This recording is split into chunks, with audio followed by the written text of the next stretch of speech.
Alors maintenant, on va voir ensemble la partie préparation des textes qu'on n'a pas eu le temps non plus de voir avant que vous partiez. Donc on va voir tout ce qui touche ici à toutes les caractéristiques de paragraphes ici pour les trois pavés de texte qu'on avait commencé en fait à faire je crois avant que vous partiez.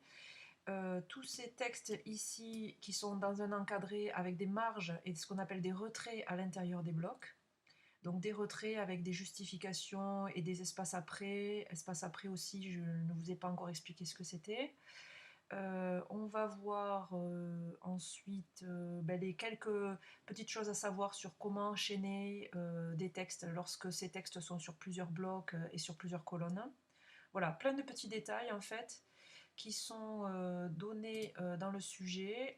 Ici, la septième étape, exécuter la maquette. Chaînage de texte, enregistrer les couleurs, que je vous ai déjà montré mais qu'on va encore renforcer, les marges dans les blocs, les espaces après, les différentes justifications et le fait d'accepter ou non les césures dans les textes. Tout ça, ça va nous aider à mettre en forme ces pavés de texte. Alors on part dans le fichier donc lui-même InDesign.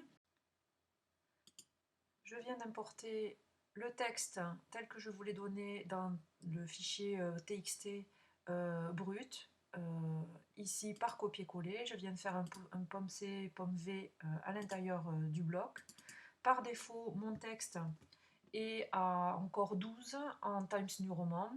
En régular, il est justifié fer gauche, il n'a pas été en fait modifié et vous le voyez en fait il est beaucoup trop long pour rentrer totalement dans le bloc puisque j'ai un petit plus ici, une petite icône ici qui me montre bien que mon bloc texte ne peut pas tout afficher. Donc c'est normal, il va falloir que je demande à chaîner mon bloc texte et pour l'instant il ne peut pas communiquer d'un bloc à l'autre. Alors ce que je vais faire, c'est que je vais aller chercher je vais cliquer ici sur ce petit plus avec la flèche noire ici et je vais demander à capturer tout le texte qui est en surplus pour venir le déverser ici à l'intérieur du deuxième bloc.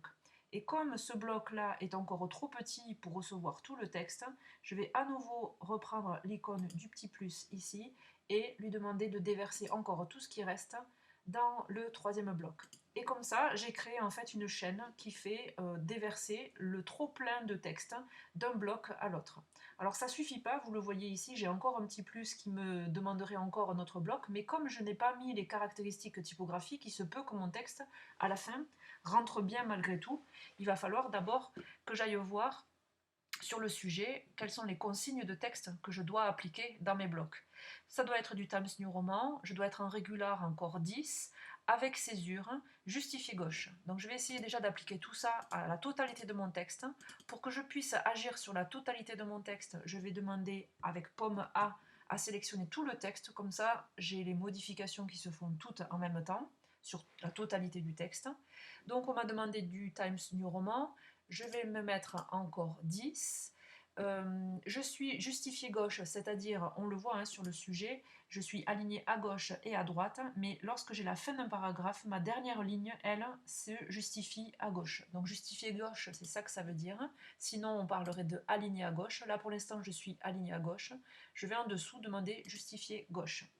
Et là, mon texte se place finalement déjà pas trop mal. Voilà, je vois et je commence à voir que ça commence à se caler correctement. Ensuite, se pose la question de savoir si j'accepte ou non les césures. Qu'est-ce que cela signifie? Je le vois déjà ici, avec mon texte sélectionné, bien sûr. Ici, pour l'instant, je n'ai pas accepté les césures. Qu'est-ce que sont les césures? C'est le fait d'accepter de couper les mots qui seraient trop longs. Quand je n'accepte pas les césures, je vais enlever les repères et désélectionner mon texte. Quand je n'accepte pas les césures, ça veut dire que parfois l'ordinateur, le logiciel est obligé, vous voyez, d'écarter les mots entre eux pour pouvoir remplir la largeur totale du bloc. Le problème de ça, c'est que ça génère ce qu'on appelle des lézardes. C'est assez moche. Bon, là, les lézardes ne sont pas encore trop accentuées, parfois ça peut être pire, mais les espaces blancs ici font comme des sortes de failles, de fissures qui n'harmonisent pas le texte et la répartition des lettres dans la surface du bloc. Donc quand j'accepte les césures, je reviens dans mon texte, je le sélectionne, quand j'accepte les césures ici, ça veut dire que j'accepte que de temps en temps, parce que le mot est trop long ou parce que les espaces entre les lettres seraient trop importants, j'accepte de couper de temps en temps un mot. Donc là, en acceptant les césures, vous voyez que les lézardes, c'est-à-dire les espaces entre les mots, s'harmonisent. Il y a un meilleur équilibre entre les points. Voilà. Alors là, je constate une chose, c'est que par rapport au sujet, j'ai pas tout à fait ce que je veux. Normalement, le texte doit s'arrêter ici. Sans réelle expérience des soins, ça doit être la dernière ligne qui apparaît ici sur le sujet. Sans réelle expérience des soins. Alors je vois que c'est un petit peu différent. Alors il ne faut pas trop se prendre la tête avec ça parce que l'objectif c'est que ça soit assez proche du sujet, mais si la coupure de tous les mots ne se fait pas parfaitement de la même manière selon les logiciels, parfois je peux avoir des petites différences. Je vais juste essayer de voir comment on coupe les mots les uns par rapport aux autres. Là par exemple, la première ligne, la croix rouge est peut-être le logo le plus célèbre. Normalement, j'ai une césure après le, c'est-à-dire un retour à la ligne après le. Et je vois que là, dans le logiciel, comme je refais l'exercice pourtant avec le même logiciel, j'ai des petites modifications. Alors il faut bien sûr vérifier si je suis bien dans le bon corps, la bonne justification, si vraiment tout est juste. Mais si vraiment tout est juste, que j'ai accepté les césures, tout comme on m'a dit, tout comme c'est écrit sur le sujet, et que néanmoins je tombe pas tout à fait juste, j'ai le droit d'essayer de m'arranger un petit peu. En fait, il faudrait que cette dernière ligne-là, expérience des soins, soit un peu plus longue. Pourquoi elle n'est pas plus longue? Parce que les mots sont peut-être plus serrés sur les lignes.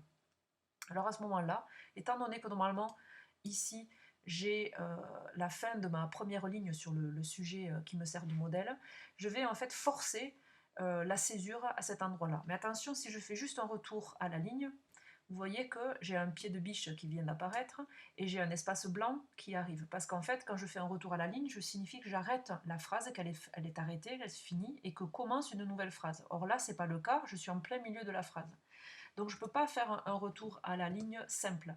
Ce que je vais faire par contre, c'est ce qu'on appelle un retour forcé. C'est-à-dire que je vais forcer à passer à la ligne après le, mais je vais faire croire que la phrase continue. Donc là, j'appuie, en fait, je maintiens la touche Shift, la touche majuscule enfoncée, et je fais Entrer. Et là apparaît, vous voyez, ce petit signe, ce petit symbole qui s'appelle donc le retour forcé, qui oblige en fait le mot, le dernier mot de la ligne à s'aligner à droite et continuer en fait la phrase comme ça. Alors vous voyez que ça m'a permis d'écarter la première ligne et de correspondre en fait à ce que j'ai au sujet, sur le sujet ici, puisque je dois couper normalement après le.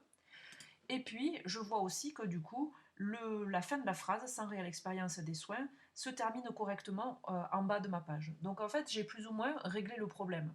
Après, ce qui se passe ici au niveau des césures, c'est peut-être pas tout à fait exactement la même chose, mais c'est pas très grave, c'est pas bien grave en fait, parce que l'objectif pour moi, c'était d'arriver au même point, c'est-à-dire la fin de ma phrase qui tombe avec la fin de mon bloc, et recommencer ici en haut avec la nouvelle phrase.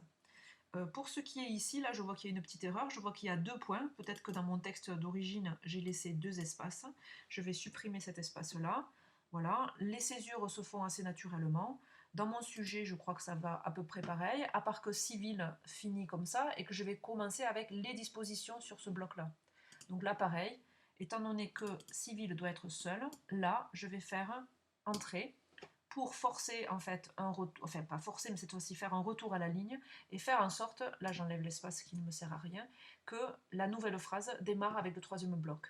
Les césures, encore une fois, font leur travail et normalement je m'arrête avec les points du monde, je vais vérifier. Donc vous voyez qu'en fait on ne regarde pas tout, on regarde le début et la fin de chaque bloc pour voir si ça correspond. Ce qui se passe après entre, c'est pas bien grave,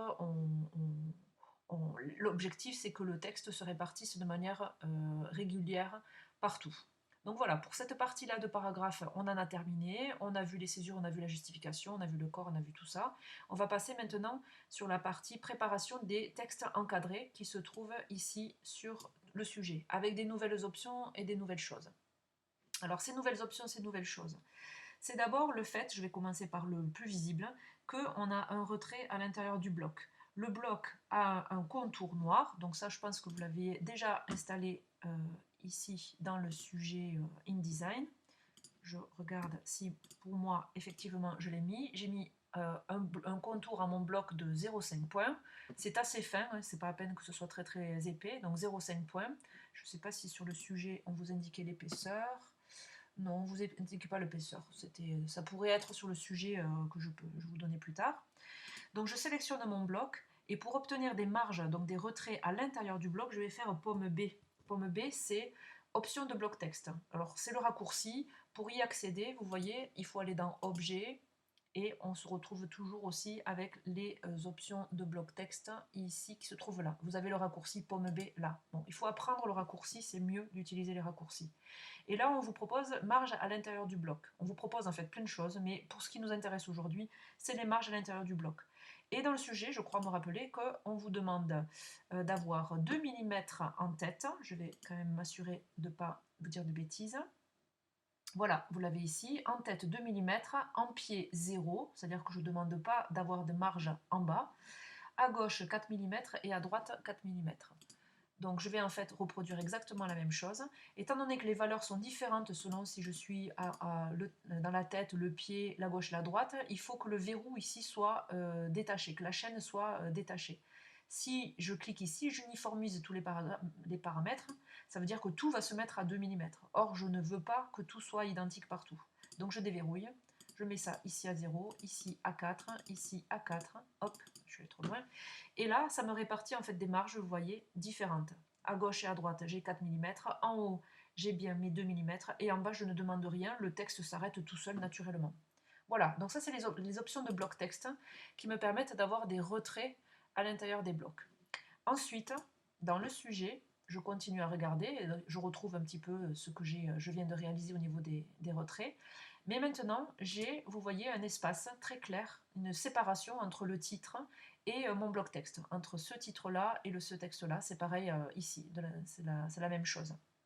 Ça s'appelle ce qu'on appelle l'espace après. C'est-à-dire que j'ai demandé à ce qu'on fasse un espace après le titre, voilà, l'histoire d'un sigle. Après, j'ai demandé à ce qu'il y ait 2 mm d'espace après. Alors ça se fait aussi sur le texte directement. Je me mets à la fin de mon titre, où je peux même sélectionner mon titre, mais en fait le curseur ici suffit. Voilà.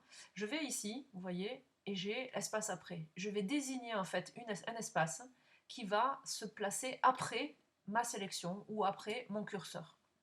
Je demande 2 mm, vous voyez, et ma séparation ici se fait naturellement. Ça permet en fait d'aérer le texte correctement. Voilà ce qu'on appelle l'espace après. Il n'y a pas grand chose à rajouter si ce n'est ça. Rajoutez quand même qu'on est bien en Times New Roman en italique à 8,5 points, sans césure et justifié à gauche. Alors je ne sais pas si mon texte était déjà en italique, oui c'était le cas, j'avais déjà mis à 8,5. Là aussi c'est à 8,5. Sans césure, donc vous voyez bien que, comme tout à l'heure je vous l'expliquais, on n'active pas les césures, comme ça on est sur quelque chose de peut-être un peu plus harmonieux et moins heurté. Et on est justifié gauche, c'est-à-dire qu'on a une justification gauche et droite avec la dernière ligne qui s'aligne à gauche. Voilà, on ne force pas la dernière ligne à rejoindre le bord du bloc. Donc il me semble que là qu'on a tout vu aussi, justifié à gauche, marge, espace après, etc. etc. Vous devez donc vous retrouver avec ces blocs, ces deux blocs qui doivent pouvoir s'installer naturellement dans le document. Voilà, j'arrête la vidéo à ce moment-là. Les autres vidéos qui viendront, une ou deux, je ne sais pas encore, vous expliquer maintenant comment on finalise le travail, comment on fait un dossier d'assemblage et comment on génère un PDF.